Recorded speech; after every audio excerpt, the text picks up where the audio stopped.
Welcome to Enjoy Fort Wayne. This episode is brought to you by the YLNI Farmers Market and highlights the 350 vendors that make up the #1 market in the state of Indiana.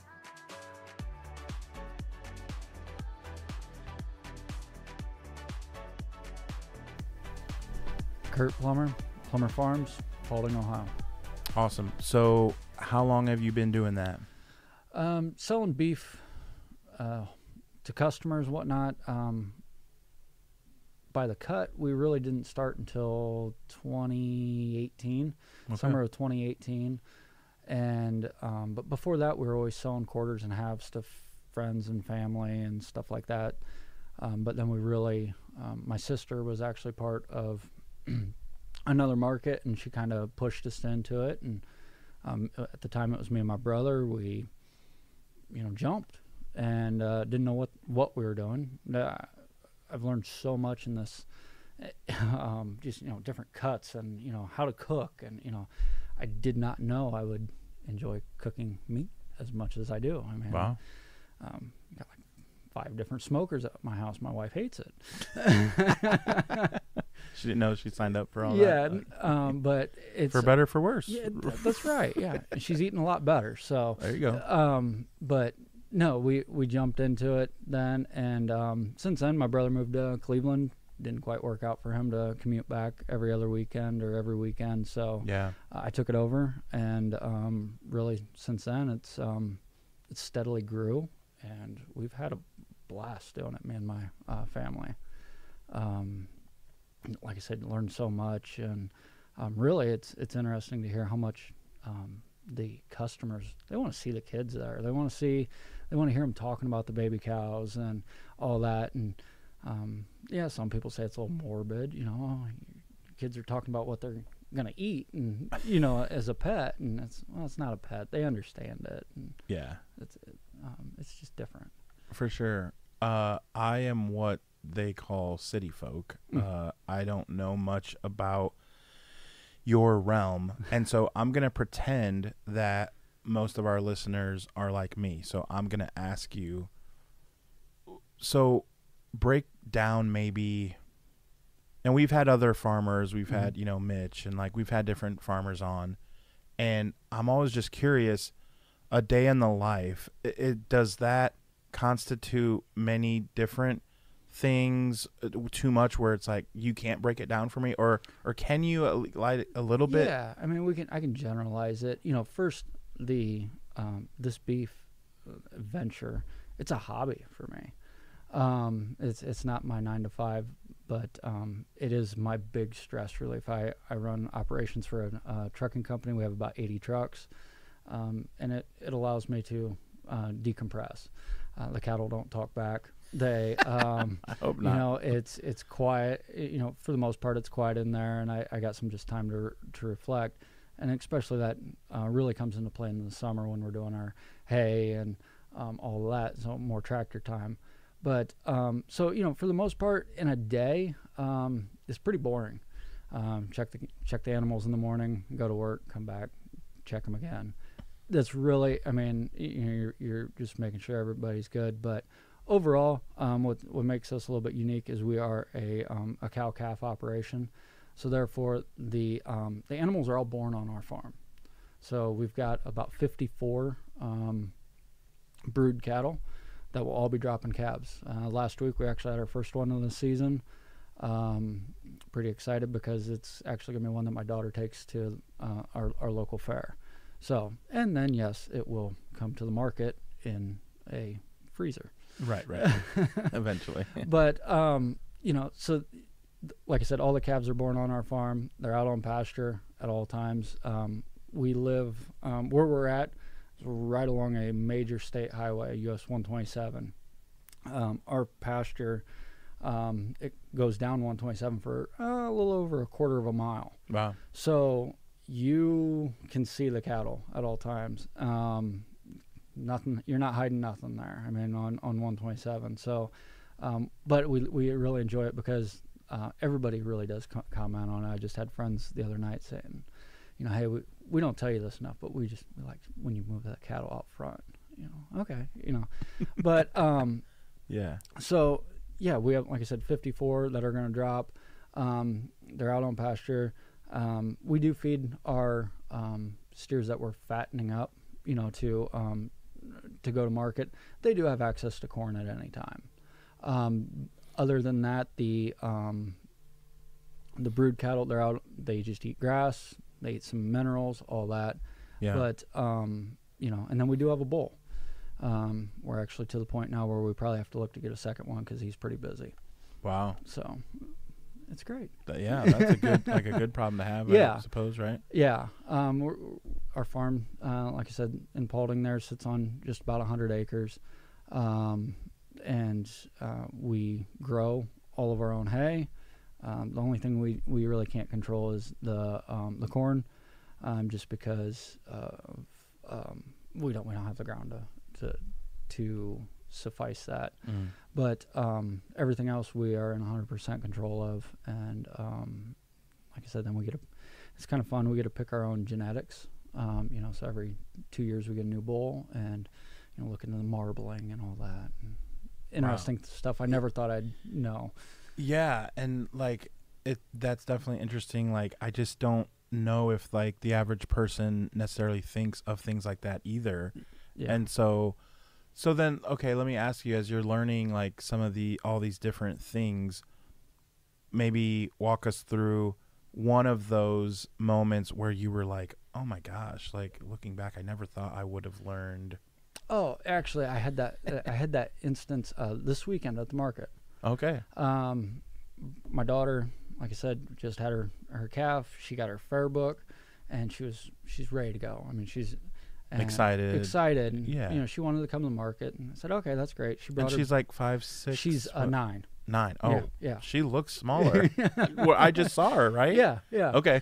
So she's 9, and all about it, and we're flipping through, open the book, and boom. I mean, it's all on beef cuts, and that's one of the things the kids got to learn. And it hit me. I'm like, I never pictured going from that as a 9-year-old to doing what I'm doing now, and none of it related. So, but for her, imagine her memories and what she'll be doing. And I mean, she was like, "Oh yeah, I know, I know what a T-bone is. It's right there." I wouldn't know that.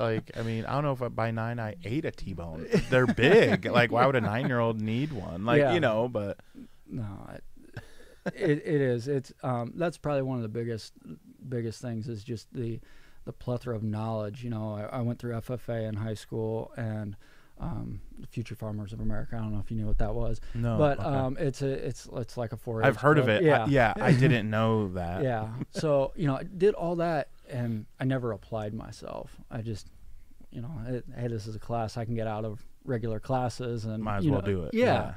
And you didn't think at that point that you'd be interested, or you weren't interested really. No. I mean, as a 15-year-old, you're not interested in doing anything. You don't. You got the world to tackle later. Was there any cute girls in that class? No. But yeah, so that's where it was all like, wow, if I would have applied myself then, where would I be at today? So that's been interesting, but you can never not stop learning. It's never too late to start learning. Yeah, love that. I love that someone who I was just on a previous show talking about none of us are millionaires. Me having the bus or this, we're not millionaires, but we're successful to the point that we get to do what we want to do with this and make a little money and meet some awesome people and things like that, right? And it's more about that.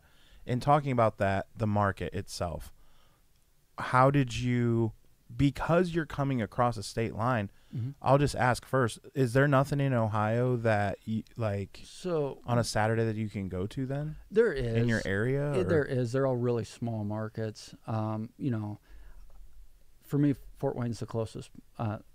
Larger, yeah. So, we're coming up here for everything else. My in-laws actually live in Fort Wayne. They're on the north side. So Fort Wayne's pretty familiar for us. But yeah, the other markets, they just don't, it's not infiltrated the rural areas like you would expect. They're not the number 3 market in the whole Midwest. No, not even close. So yeah. gotcha. So I mean, the closest one would be Toledo. Okay. For me, and that's going to be 80 miles. So by the time you do that, you might as well just go to the number 3 market. Exactly. In the entire Midwest. Yeah. And those, and then what's interesting is with meat in general is you have to have it processed in a state inspected facility. So I can't just go out and butcher my own animal and then present it. No. So it has to be out of state inspected. That's done in Indiana here. I got a couple. Oh, it is. It's not done in Ohio. No. So I take all my butchering to Indiana. But okay, so quick question then from there, you're still able to sell in Ohio? No, I'm not. Oh, interesting. Yeah. Because it wasn't inspected in Ohio. Exactly. Now you could. I could if I had pay the fee, I assume. No, there's no fee, but you just don't do it. No, because you're doing it in I Indiana. have to have, I have a limited number of animals I can butcher a year. And I'm pushing between 24 and 30 animals a year right now, and butcher slots are hard to come by. So I go out, get butcher slots. I have a local butcher shop I'd love to use. I don't have the draw from Ohio as I do from Indiana. Wow. So for customers, because it'd take away from me being in Fort Wayne on a Saturday.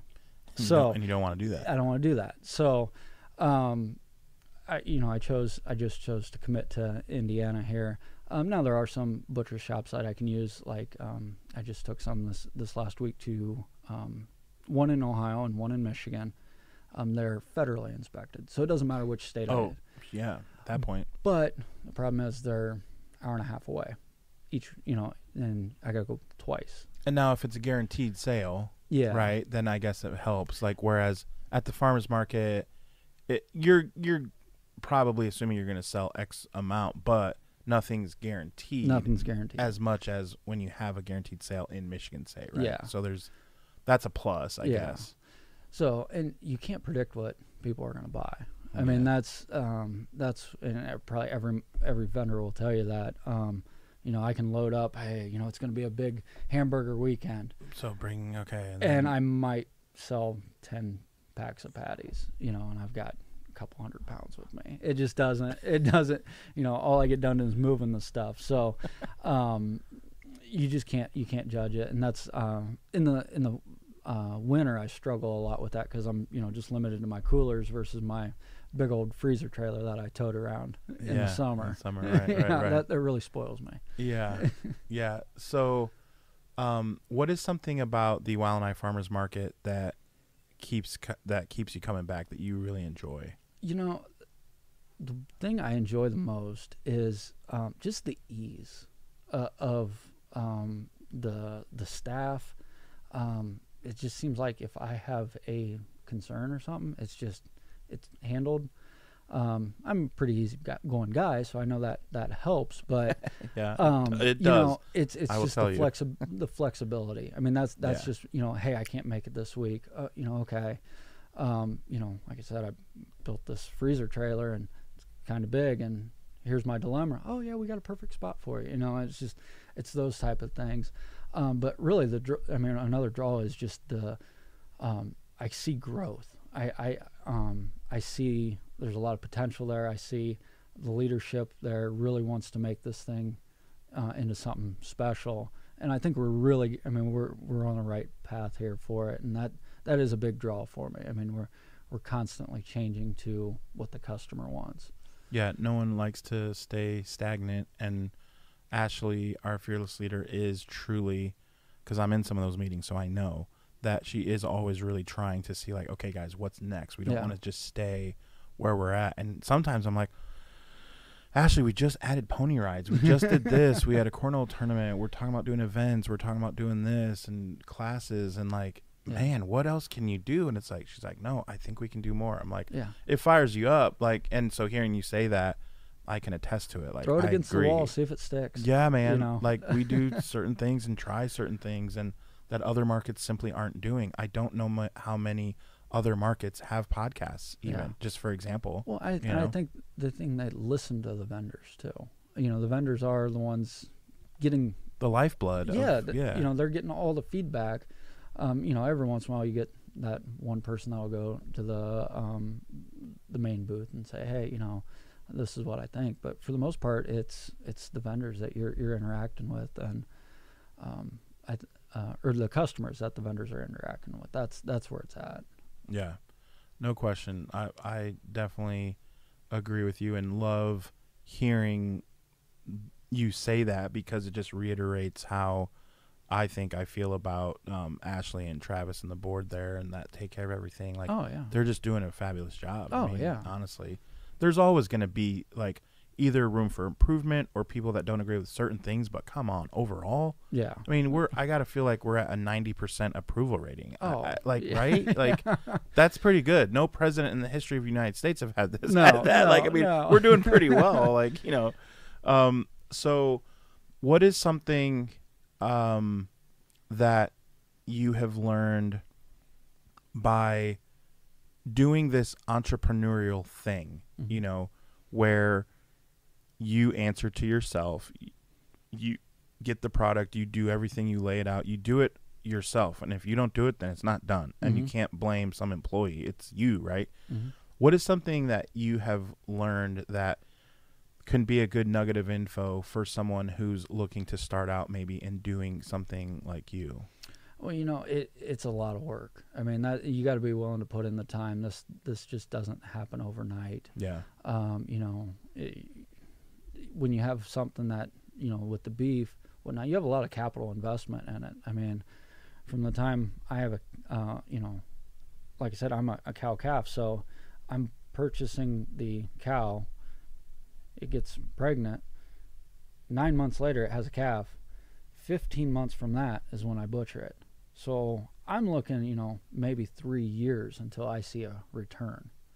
So that's the big thing. But don't get discouraged on, I'm not making as much as I thought. It'll all come.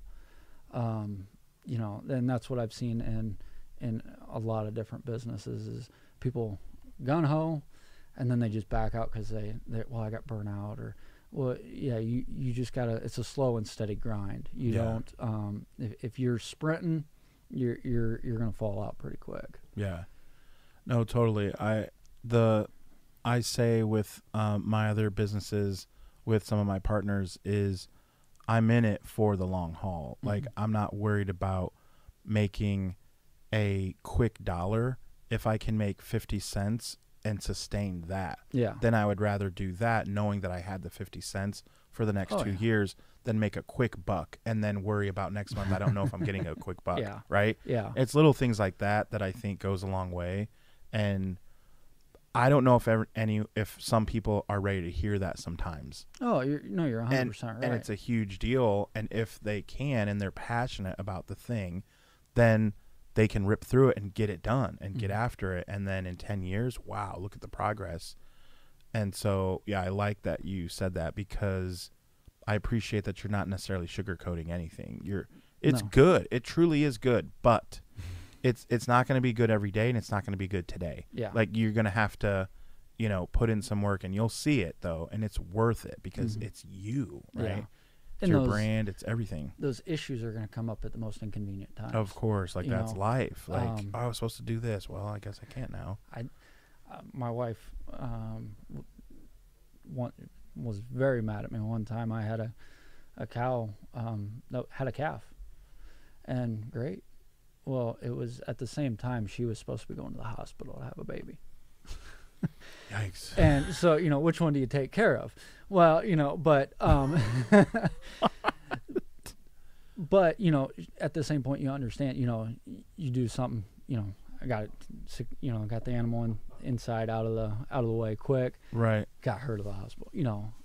She was not in any. She was not going to have the calf quick. She was or okay. the baby quick. Yeah. She was okay. So it worked out. Yeah, it worked out. But you're not divorced. No. But those things do happen. At, for us, the cattle are going to get out when we want to go out to eat for stuff. Oh man, Right. Everybody's out there running around putting them in. And I think we need to I need to see a video of that. Can you send it to us? You know, you chasing. I think it was last year at the market. I believe it was early spring, one of the first outdoor markets, and I get a text message from my neighbor, and I have about 25 head of cattle in his backyard. Yeah, and I'm like, I'm at the market, like I cannot leave, and you know, luckily I got good neighbors, and they help put them away, and my wife, you know, and but yeah, it was just not. It was bad timing. That's a bad text to get when you can't do anything about it, and you're miles away. You're not like, all right, I'm 3 miles away. I'll be there. Like, and it's happened multiple times, you know. But it happens. It does. It does. So know that if you're looking to get started in the farming and the cow world and all that, right? Yeah. Like, yeah, you know, you're gonna lose an animal, you know, for whatever reason, and it's discouraging because you just see all that potential profit just go away, literally get lost. Yeah, it literally. And but you just keep grinding and figure out what you did wrong, make it better, learn from it. Yeah, you know, that's all you can do. Yeah. So one of the last questions that I truly enjoy asking people, and because I get so many different cool answers, is this: the mayor of, well, we'll say maybe the governor, because it's Ohio and Indiana, since you're in Ohio, right? Yeah, has petitioned for you to create a sign that the entire area from where you're at in Fort Wayne can see, and you get to say what the message is going to say. Either it's going to be like on a blimp and everyone can see it, or a large sign, whatever it is, but everyone's going to see it. What's it say? Man, you really put me on the spot there. That's what I enjoy doing. You know, the big thing, and I think a lot goes down to it, just keep grinding. You know, just it's slow. You're gonna get through it. But you know, those are the people that come out on top. You know, it's good things never come easy, and maybe that would be a better saying there. Good things never come easy. I love that. I'll remind people that when you're chopping the tree down the first 1,000,000 times, it may not budge, but on that 1,000,001 chop, a huge thing can happen. Yeah, and it's from the other 1,000,000 chops. It wasn't from that one, because as you know, the one doesn't do anything. But because of the work that you put in from grinding, that's how it happens, right? Yeah. And so it's like, to the vendors that listen to this show, to remember to keep grinding. For fans of the YLNI Farmers Market who love our vendors, who hear these stories, in your daily life, whatever your goals are, keep grinding and make sure that if you want to have a really good tasting hamburger, that you see Plummer Farms. And Saturdays at the YLNI Farmers Market from 9 to 1. What is the best way also, if someone wants maybe a special order or something, like, what is the best way to get a hold of you to ask regarding that? So, I mean, email plummerfarms.kurt@gmail. Okay. Or text message me, call me. We have a website, plummerfarms.com. You can actually order online. Okay. Can you order and then be like, well, I want to pick up? Exactly. Boom. Yeah. Love that. You know, I started that about 1.5 years ago. Maybe it was right during COVID. I started doing that, and it was great. Great idea. You know, it allowed me to prepare what I'm going to bring. Well, that's even better on your end, for sure. Exactly. But you know what? The great part about the farmers market is you go there, you don't really know what you have an idea of what you want to get, but you don't know what you're going to come home with. Right. And so, 100%. you know, I'll have somebody, I didn't, you know, I wanted, you know, I just needed some ground beef, but man, I see those T-bones. I know, right? Yeah. The T-bones. You know, and, you know, or a good old tomahawk. Yeah. You know? No, love that. Love that. So, yeah, plummerfarms.com. Love that. Pre-order your stuff. It helps you out. Oh, yeah. And then, obviously, you know what you're getting then, too, and then come to the market and maybe pick up something in additional, of course. Exactly. Pick up a T-bone as well. Yeah. But order your stuff online. Again, thank you for coming in every Saturday, 9 a.m. to 1 p.m. at the YLNI Farmers Market. We will catch you guys there. This podcast is brought to you by Coraggio Media. The show is edited by me and sponsored by the YLNI Farmers Market. Follow them on Facebook and Instagram for all the latest updates. We will see you next week, where we will be sure to show you how you can enjoy Fort Wayne.